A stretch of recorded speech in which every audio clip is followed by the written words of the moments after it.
రాష్ట్రంలో చంద్రబాబు నాయుడు గారు వచ్చిన తర్వాత 2 బిఎన్ఎస్లు వచ్చాయి. అంటే ఐపీసీ, పూర్వం ఐపీసీ ఉండేది, ఇప్పుడు బిఎన్ఎస్ కదా. అంటే తెలుగుదేశం పార్టీ వాళ్ళకి ఒక బిఎన్ఎస్, కూటమి నాయకులకు ఒక బిఎన్ఎస్, వైఎస్ఆర్ కాంగ్రెస్ పార్టీ నాయకులకు ఒక బిఎన్ఎస్. నేను హోంమంత్రి గారు వచ్చి ఆవిడ నీతులు చెప్తా ఉన్నారు.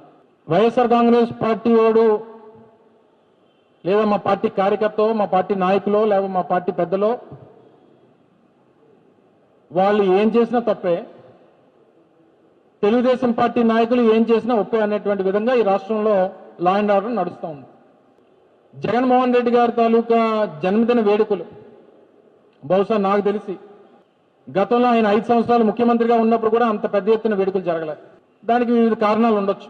కానీ ఈ సంవత్సరం మొన్న 21వ తారీఖు జరిగినటువంటి జన్మదిన వేడుకలు జగన్మోహన్ రెడ్డి గారు రాష్ట్ర వ్యాప్తంగా చిన్న పల్లె నుంచి పట్టణం వరకు దేశంలో అనేక మిగిలినటువంటి నగరాల్లో, ప్రపంచవ్యాప్తంగా అనేక తెలుగువారు ఉన్నటువంటి ప్రాంతాల్లో ఎంత ఘనంగా జరిగిందో మీరు అందరూ కూడా చూశారు.